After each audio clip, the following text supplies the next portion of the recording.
Now where she at? Where she at? I gotta find her. Go to work, bitch.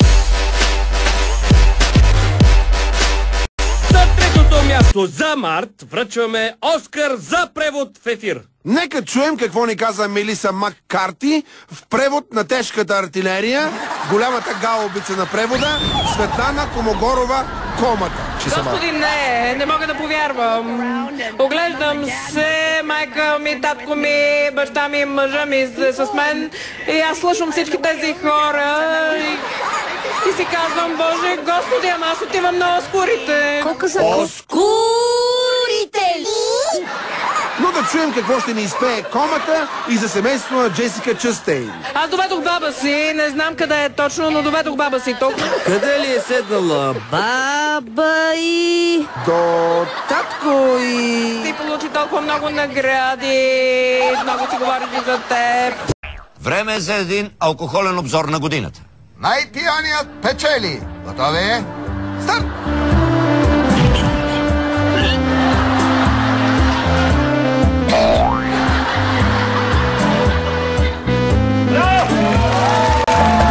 Лора и Жоро, здравейте. Здравейте.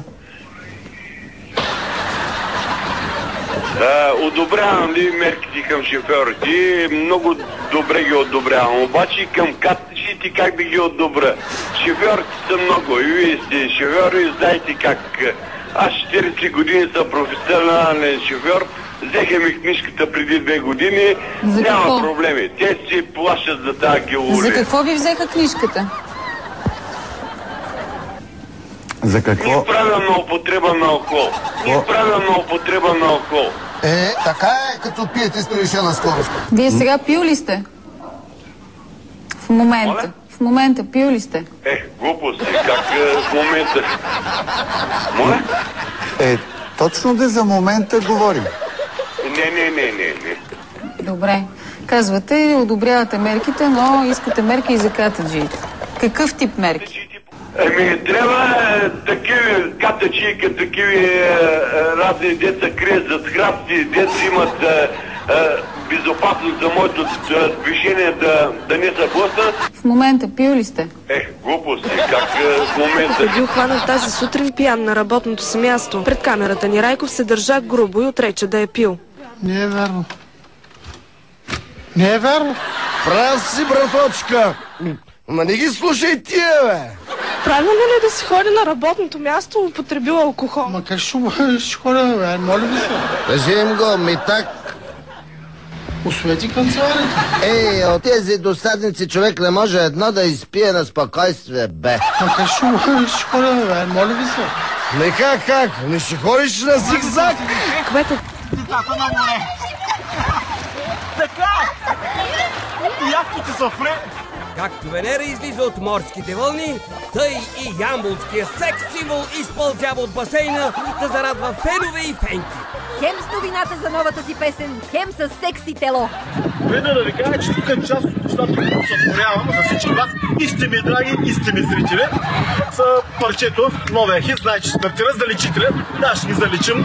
В него ще са пей кожене пакета, катагета. Там дайчетата мяу, кучетата браво, кучетата вей, децата видока, майките ето ви там голямо. Отиваме, плашат, девушират, четири етажа, там са нашите жени, чуждите жени, всички жени са там. Дебре Недялко е поет от класа. Толкова е талантлив, че може и стихосбирка да издаде. Абе, замири се на бяло, на някакво ново начало.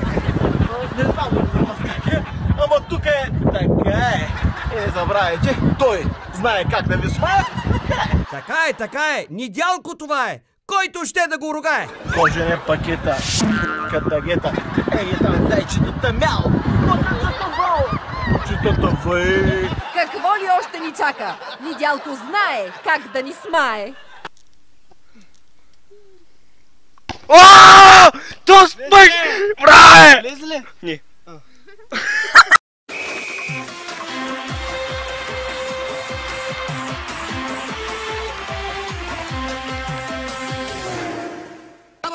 аз съм Борис Бародеров и гледате най-интересното от света на спорта. Пъртали новина от Тодор Батков е редил три нови факта. Те сега подготвя градиен трансфер. И така сега отговорите за трансфера на арбитър ще свършат работа, за което да слезе от палмата. При един час добрият Джуди Здравков Костов се забавя светото в Германия, като успешно това беше всичко от мен, а сега продължете с прогнозата за времето Емил Чудаков. Благодаря. Човек направо може да полудее с тия телефонни връзки. Сега ще видим как един зрител направо получи раздвоение на личността, след като се свърза с едно предаване. Можа да си поговори с Милен Цветков, но за това пък успя да се скара със себе си. И така, здравей България и нова телевизия. Здравей България. Ало? Да. Ало? Да. Здравейте. Здравей желаем. Здравей желаем. Моля, спрете звука на телевизора, слушайте и говорете само в телефонната слушалка, за да се разберем. Ало? Ало, да, чувам ви. Ами някой друг се обажда, бе. Какво да направим сега? Свързали сте се двамата наведнъж. Единият да затвори. Кой? Аз съм по-напред. Кой се обажда там? Не е вярно. Не е вярно. Затвори телефона. Не му се карай. Ама да го затвори, защото аз съм първия. Ти затвори телефона, после се обадиш. Първия си. Да, много здраве имаш ти. Много си мераклия ти, бе. Кой ще говориш? Аз ще говоря за войната. Запас ще те взимат ли? Запас. Събират запас сега. Уважаеми зрители, това, което чувате в момента е разговор между двама зрители на предаването Здравей България, които си комуникират. За съжаление, поради техническа невъзможност не можем да чуем репликите на другия, но по репликите на този, който се чува, може да се ориентирате какво му казва другия. Добре, аз ще слушам тогава, хайде. Айде, слушай, ама другия ние не го чуваме. Затова говори ти. Аз ли? Да. Добре, аз ще говоря тогава. Да. Добре, господин Цветков. Да, слушам. Той пак се обажда, бе. Кой? Той пак се обажда. Аз седе. Репликира ли?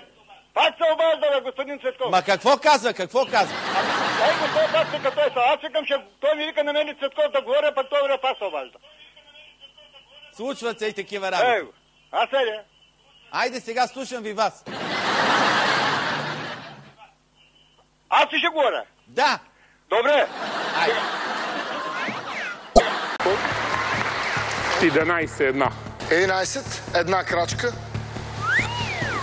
Стефан се придвижва напред и му трябват още 2 крачки, за да спечели пленувания автомобил. Нека видим обаче какво ще се случи, когато следващия участник каже предположението си. Номер 12. 12. Една крачка. Една крачка. Монета номер 12. Чакай още малко, чакай! Стефане, чакай! Още една крачка ти трябва! Това генерална репетиция ли беше? Ами или е това, или проверява дали амортисьорите на колата ще го издържат.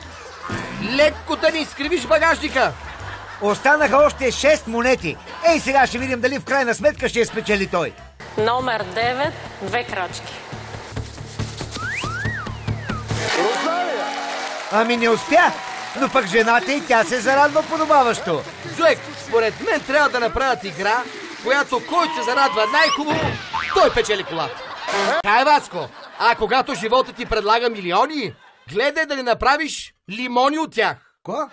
Най-новата игра на спортния тотализатор се казва... Лимони. Как? Бинго лимони. Много добра маркетингова стратегия. Плодова, свежа игра, идеална за лятото. И като заговорихме за спортния тотализатор, как ли се справя Део? Ела бе, Део, къде се скри? Ами трудно се води тотото, Зуек. Те са машини, топки, камери. Цяло чудо е, че въобще се е навил. Остави го това, Рачков. Време е за кулминацията. Настъпи кулминацията. Уважаеми зрители, вече знаем какви са печелившите комбинации. Дали обаче днес ще гърмим шампанското? Адано!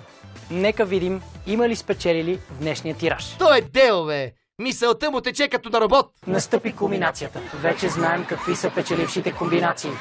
Остави го това! Време е за кулминацията! Уважаеми зрители, настъпи кулминацията. Колко пъти бе, братче? Коли има в това студио, аз не мога. Настъпи кулминацията. Рачко, в тотото кулминации има на всяко тегляне. Сега е време за кулминацията! Уважаеми зрители, какво? Пак ли кулминация? За днес теглянето приключи. Верно е, брач. Мислих, че никога няма да свърши. Малко го измъчихме този дел. Ама и ти не измъчи с тая кулминация. Настъпи кулминацията. Настъпи кулминацията. Настъпи кулминацията. Настъпи кулминацията. Бинго, лимони.